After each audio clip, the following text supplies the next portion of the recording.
Tempo da Quaresma, quinta-feira depois das cinzas. 2. A cruz de cada dia. 1. Sem cruz, não pode haver um cristianismo verdadeiro. A cruz do Senhor é fonte de paz e alegria. 2. A cruz nas pequenas coisas de cada dia. 3. Oferecer as contrariedades, detalhes pequenos de mortificação. 1. Ontem começou a Quaresma, e hoje o Evangelho da Missa nos lembra que para seguirmos o Senhor, temos de carregar a nossa própria cruz. Também dizia a todos: se alguém quiser vir após mim, negue-se a si mesmo, tome a sua cruz de cada dia e siga-me. O Senhor dirige-se a todos e fala da cruz de cada dia. Estas palavras de Cristo conservam hoje o seu pleno valor. São palavras ditas a todos os homens que queiram segui-lo, pois não existe um cristianismo sem cruz para cristãos fracos e moles, sem sentido do sacrifício.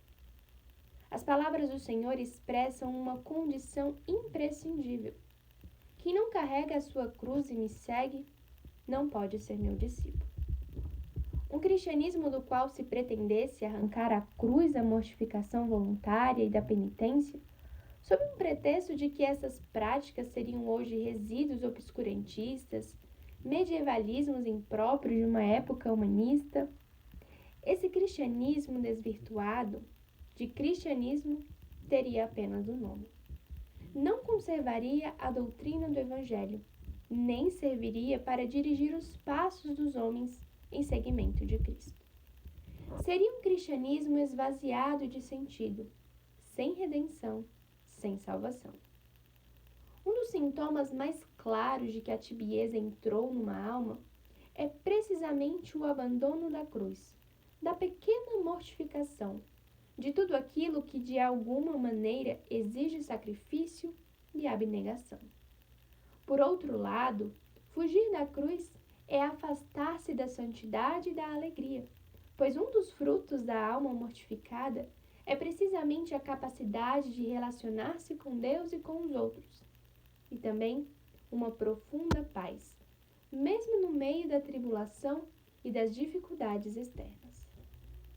A pessoa que abandona a mortificação fica presa aos sentidos e torna-se incapaz de um pensamento sobrenatural.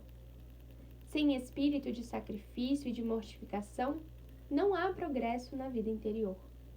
São João da Cruz diz que se são poucos os que chegam a um alto estado de união com Deus, é porque muitos não querem submeter-se a um maior desconsolo e mortificação.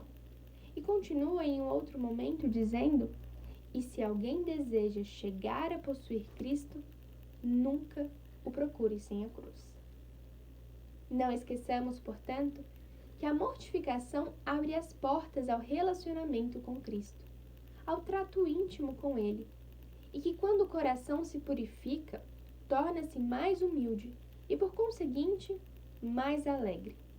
Este é o grande paradoxo que acompanha a mortificação cristã. Aparentemente, o fato de os cristãos aceitarem e até procurarem o sofrimento deveria torná-los, na prática, as criaturas mais tristes do mundo, os homens mais infelizes. A realidade é bem diferente. A mortificação só produz tristeza onde sobra egoísmo e faltam generosidade e amor de Deus. O sacrifício sempre traz consigo a alegria no meio da dor, a felicidade de cumprir a vontade de Deus, de amá-lo com esforço. Os bons cristãos vivem como se estivessem tristes, mas na realidade sempre alegres. 2. A cruz cada dia. Nenhum dia sem cruz. Nenhum dia em que não carreguemos a cruz do Senhor, em que não aceitemos o seu jugo.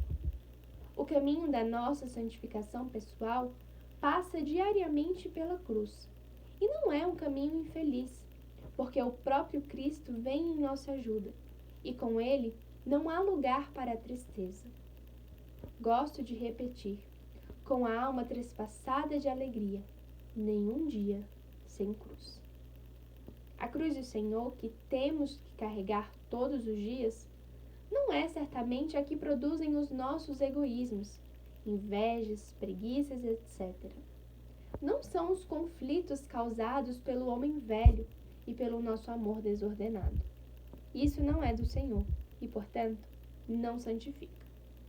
De vez em quando, encontraremos a cruz numa grande dificuldade, numa doença grave e dolorosa, num desastre econômico, na morte de um ser querido, num ataque injusto à nossa honra. Não esqueçamos que estar com Jesus é certamente topar com a sua cruz. Quando nos abandonamos nas mãos de Deus, é frequente que Ele nos permita saborear a dor, a solidão, as contrariedades, as calúnias, as difamações, os escárnios por dentro e por fora. Porque Ele quer nos moldar à sua imagem e semelhança, e tolera também que nos chamem loucos e que nos tomem por nécios. É a altura de amar a mortificação passiva, que vem oculta ou descarada e insolente quando não a esperamos. O Senhor nos dará então as forças necessárias para levarmos com garbo essa cruz e nos cumulará de graça e de frutos inimagináveis. Compreenderemos que Deus abençoa de muitas formas e frequentemente aos que queremos ser seus amigos, fazendo-nos participar da sua cruz e tornando-nos corredentores com Ele. Não obstante, normalmente encontraremos a cruz de cada dia nas pequenas contrariedades que surgem no decorrer do trabalho e na convivência. Devemos recebê-las com o espírito aberto, oferecendo-as ao Senhor com desejos de reparação, sem nos queixarmos, pois a queixa mostra frequentemente que rejeitamos a cruz. Essas mortificações, que chegam quando não as esperamos, podem nos ajudar, se as recebemos bem, a crescer no espírito de penitência de que tanto necessitamos, bem como na virtude da paciência, na caridade, na compreensão, quer dizer, na santidade. E se as recebemos mal, podem ser ocasião de rebeldia, de impaciência ou de desalento. Muitos cristãos perdem a alegria no fim do dia, não por terem deparado com grandes contrariedades, mas por não terem sabido santificar o cansaço inerente ao trabalho, nem as pequenas dificuldades que foram surgindo ao longo da jornada. A cruz, pequena ou grande, quando é acolhida de bom grado, produz paz e alegria no meio da dor e está repleta de méritos para a vida eterna. Carregar a cruz é coisa grande. Significa enfrentar a vida com coragem, sem molices nem vilezas. Significa transformar em energia moral as dificuldades que nunca faltarão na nossa existência. Significa compreender a dor humana e, por último, saber amar verdadeiramente. O cristão que caminha pela vida fugindo sistematicamente do sacrifício não encontrará Deus, não encontrará a santidade.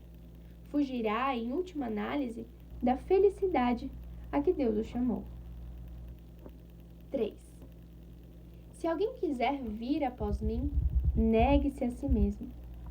Além de aceitarmos a cruz, grande ou pequena, que vem ao nosso encontro, muitas vezes de forma inesperada, devemos procurar outros pequenos sacrifícios para mantermos vivo o espírito de penitência que o Senhor nos pede. Para progredir na vida interior, é muito útil determinar várias pequenas ocasiões de sacrifício, previstas de antemão para vivê-las todos os dias. Essas mortificações habituais, procuradas por amor de Deus, serão valiosíssimas para vencermos a preguiça, o egoísmo que aflora a cada instante, o orgulho e etc. Umas hão de facilitar-nos o trabalho, ajudando-nos a ter em conta os detalhes, a pontualidade, a ordem, a intensidade e o cuidado com os instrumentos que utilizamos. Outras levar-nos-ão a viver melhor a caridade, sobretudo com as pessoas com quem convivemos e trabalhamos. Saberemos sorrir, ainda que nos custe. Teremos detalhes de apreço com os que nos rodeiam. Facilitar-lhe-emos o cumprimento das suas tarefas. Procuraremos atendê-los amavelmente, servi-los nas pequenas coisas do dia a dia. E jamais derramaremos sobre eles, se o temos, o nosso mau humor.